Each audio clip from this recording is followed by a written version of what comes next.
அனைவருக்கும் வணக்கம். இன்னைக்கு செந்தில் பாலாஜி மீதான போக்குவரத்து ஊழியர்கள் பணி நியமனத்தை காட்டி லஞ்சம் வாங்கிய வழக்கில் அவர் மீது வழக்கை தொடர்வதற்கு தமிழக தலைமை செயலாளரிடம் அனுமதி கேட்டு நம்ம மத்திய அரசின் துறையானது அனுமதி கேட்டிருக்காங்க. அதுக்கு பிஜேபியினுடைய திருப்பதி நாராயணன் அவர்கள் உடனே அனுமதி கொடுக்கணும்னு கேட்டிருக்காரு. இதுக்கு முன்னாடி அமலாக்கத்துறை 7 மாதங்களுக்கு முன்பே கவர்னரிடம் மனு கொடுத்தது திமுக ஆட்சியில். உடனே தலைமை செயலாளர் சொன்னார், அந்த கவர்னருக்கு பதில் கொடுத்தாரு, மனு கொடுக்கணும்னா எங்கள்கிட்ட தான் கொடுக்கணும். ஒன்று, இது மாநில அரசுக்கிட்டே தேவையான விசாரணை அமைப்புகள் இருக்கிறதுனால அமலாக்கத்துறைக்கு அனுமதி வழங்க முடியாது சொல்லி அவங்க ஒரு உத்தரவு போட்டாங்க.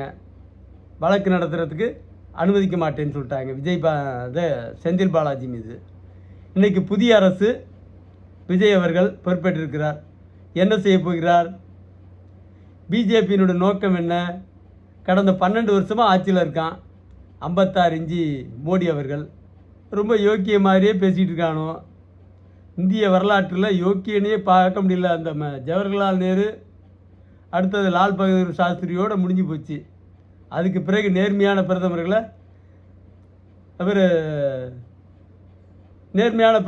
ஒவ்வொருத்தவங்க வந்துட்டு போனாங்க. மொரார்ஜி தேசாய், பிபி சிங், வாஜ்பாய் போன்ற நேர்மையான பிரதமர்கள் இருந்தாங்க. அவங்களும் கூட அவங்க அளவுக்கு நேர்மையாக இருந்தாங்களே தவிர நாட்டின் ஊழலை ஒழிக்க எந்த திட்டத்தையும் கொண்டு வரல. ஊழலுக்கு எதிராக பேசினாங்க, ஆனால் ஊழலை ஒழிக்கிறதுக்கு அடிப்படையான திட்டங்கள் எதையும் கொண்டு வரல. நம்ம 56 இன்ச்சு ஊழலுக்கு எதிராக பேசி குடும்பத்துக்கு 15 லட்சம் தருவேன்னு சொல்லி தான், அக்கௌண்ட்டில் போடுவேன்னு சொல்லிட்டு தான் ஆட்சிக்கு வந்தார், ஆட்சியை பிடிச்சார். ஆனால் அதுக்கான எந்த முயற்சியும் அவர் எடுக்கலை. இன்றைக்கும் சொல்கிறேன், இங்கே இருக்கிற ஊழல் பணம், வரி ஏய்ப்பு பணம், இதையெல்லாம் கைப்பற்றினா வீட்டுக்கு 50 லட்சம் ரூபா போடலாம். ஒரு குடும்பத்துக்கு அவ்வளவு பெருத்த ஊழல். அதுவும் இந்த 12 வருஷத்தில் ஊழல் உச்சம் தொட்ட ஊழல்னு சொல்லலாம். அப்படிப்பட்ட அந்த ஊழல் அரசின் தலைவர் மோடி தலைமையிலான ஆட்சியில் இருக்கிற அமலாக்கத்துறை எப்படி சட்டத்தை காப்பாற்றி விடுவார்கள், நியாயத்தை காப்பாற்றி விடுவார்கள் என்பது ஆச்சரியக்குறியாக தான் இருக்குது. ஒன்றுமில்லை, இந்த உதயாநிதியினுடைய கூட்டாளிகள் 230 கோடிக்கு ஒருத்தவன் வாட்சி வச்சுருந்தான். இந்த டாஸ்மாகில் பெருத்த ஊழல்னு சொல்லி அதிகாரிகளை கைது பண்ணாங்க. உதயாநிதியினுடைய உதவியாளரை விரட்டினாங்க, அவன் தப்பிச்சு ஓடிட்டான்.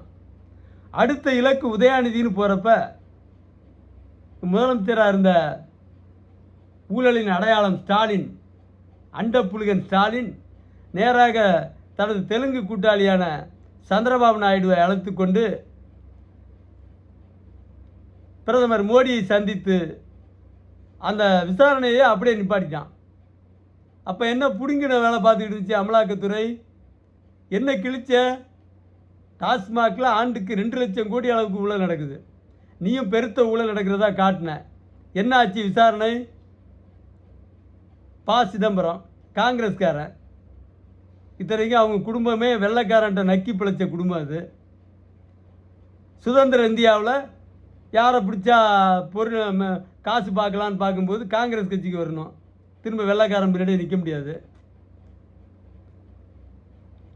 அப்படிப்பட்ட சூழ்நிலையில் சிதம்பரம் திட்டமிட்டு காங்கிரஸ்குள்ளார் நுழைஞ்சார். ஓட்டு வங்கியே இல்லாத அவர் துணை கட்சிகளின், திராவிட கட்சிகளின் தோளில் உட்கார்ந்து கொண்டு வெற்றி பெற்று மத்திய மந்திரியாகி பெருத்த கோடிகளை பொருளீட்டினார். என்ன ஆச்சு? மோடி அரசு விரட்டிச்சு. வீடுகளெல்லாம் சோதனை போட்டாங்க. லட்சம் கோடிக்கு மேலே ஊழலுங்கிற மாதிரி செய்தியை பரப்புனாங்க. இந்தோனேசியாவில் நிலக்கரி சுரங்கம் இருக்குது. இலங்கையில் பெருத்த முதலீடு பண்ணியிருக்காங்க. லண்டனில் ஹோட்டல் இருக்குது. ஐரோப்பிய நாடுகளில் பல நாடுகளில் பெருத்த அளவுக்கு முதலீடுகள் பதுக்கியிருக்காங்கங்கிற செய்தியெல்லாம் கசிய விட்டாங்க. என்னாச்சு? ஏதோ ரகசிய ஒப்பந்தம் அப்படியே நின்று போச்சு. அமலாக்கத்துறை என்ன பிடுங்கிட்டு இருக்குது இதில்?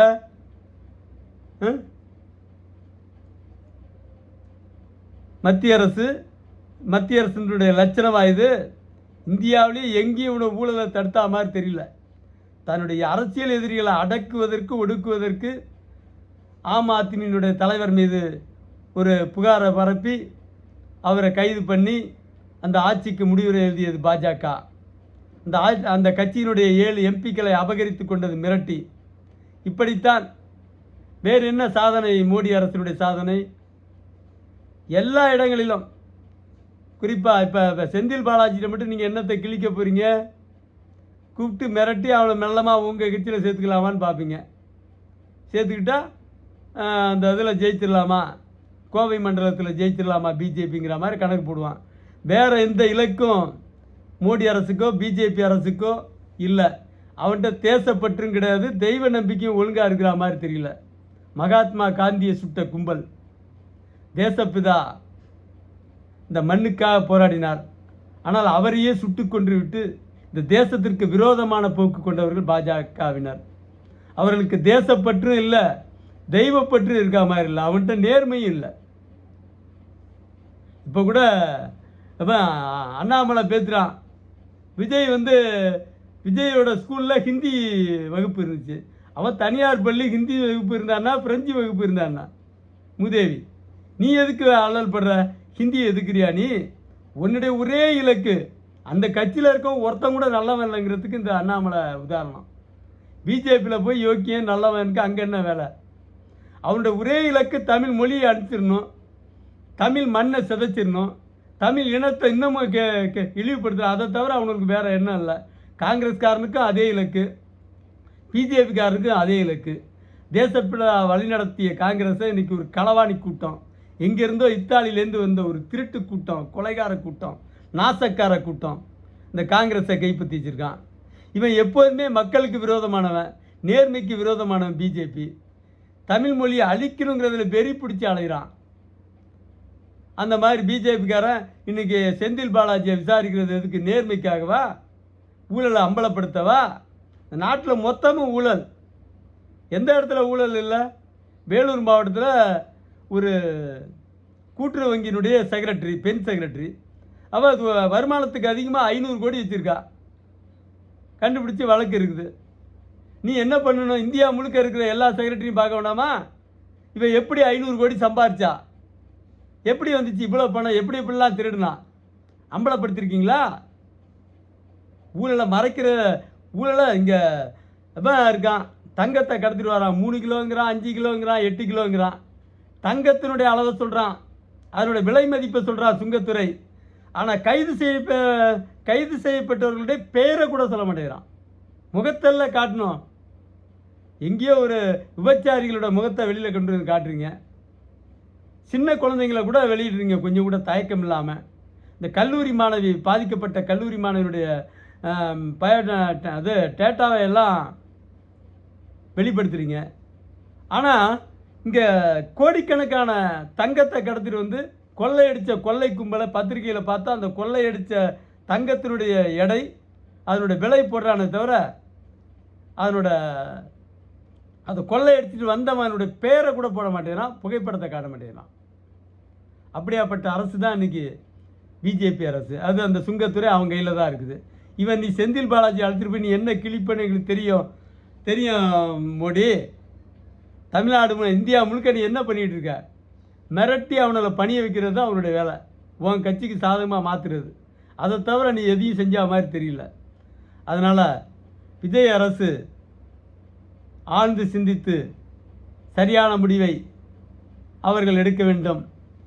தமிழ்நாடு காவல்துறையை விசாரிக்க வேண்டும், அல்லது மோடி விசாரித்தால் தான் சரியாக இருக்கும் என்றால் அந்த போக்கிற்கே விட்டுவிட வேண்டும் என்று சொல்லி விடைபெறுகிறேன். நன்றி, வணக்கம்.